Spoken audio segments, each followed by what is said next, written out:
แต่នៅស្រុកស្រែมันប្រកាសថាការរស់នៅនឹងគឺដូចគ្នាទេមានតំបន់ខ្លះហ្នឹងក៏វាយកយ៉ាវាតំបន់ដាច់ស្រយាលពីផ្សារនៅជាប់ភ្នំជាប់ព្រៃមានអីក៏ហូបហ្នឹងណាបងប្អូនហើយថ្ងៃនេះដែរគឺឃើញខ្ញុំកាន់ដៃនេះកូនមាន់នេះគឺមិនមែនងាប់ដោយសារជំងឺអាសន្នរោគអីទេបងប្អូនគឺវាងាប់ដោយសារតែអាបាមេធំធំវាចឹកដោយសារតែមាន់របស់នាងខ្ញុំនេះគឺឲ្យស៊ីតែស្រូវហើយនឹងលេងជាសាធារណៈនៅក្នុងចំការវាចឹកសត្វល្អិតចឹកស្មៅចឹកអីតាមដែលវារោបានស៊ីខ្លួនវាដូចបងប្អូនឃើញចឹងចឹកគ្នាឡើងឈាមឡើងងាប់ហើយខ្ញុំឃើញថាមាន់ហ្នឹងវាមានសុខភាពល្អសាច់ឡើងលឿងអញ្ចឹងទៅខ្ញុំក៏យកវាមកធ្វើម្ហូបឲ្យកូនពុតហូបដោយសារតែបងប្អូនគិតថាអើយហូបក៏ក្រិចណាស់កូនមាន់ប៉ុណ្ណឹងសោះហេតុអីក៏យកមកធ្វើម្ហូបឲ្យកូនហូបគ្មានអនាម័យតែកូនមាន់មួយក្បាលនេះខ្ញុំធានាគុណភាព100 លើ 100បងប្អូនអាចនិយាយបានថាបើយើងប្រៀបធៀបជាមួយនឹងក្រួយដែលពុកម៉ែបងប្អូនតែងតែនិយមទិញតាមដងផ្លូវយកមកបរិភោគរាល់ថ្ងៃ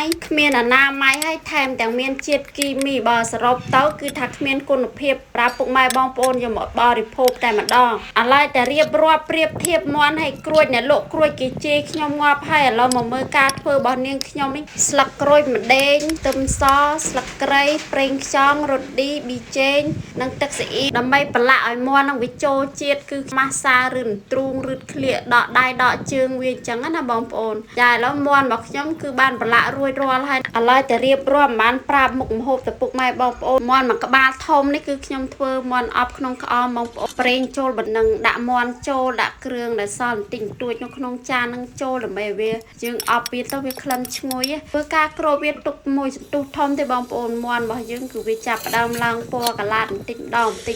ឥឡូវមាន់ក៏ឃើញថាបានឆ្អិន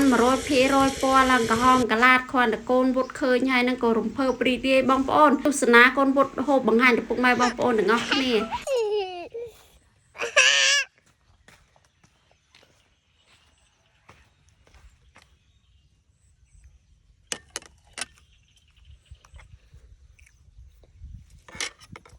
អត់ជំរាបសួរសិនទេនេះសួរសួរមកអូនញ៉ាំ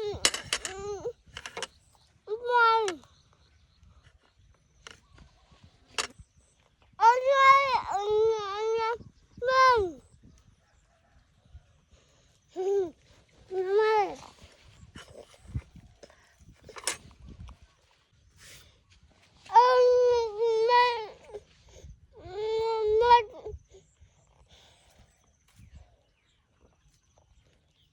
ញ៉ាំមកកូនរុយមួយសោះ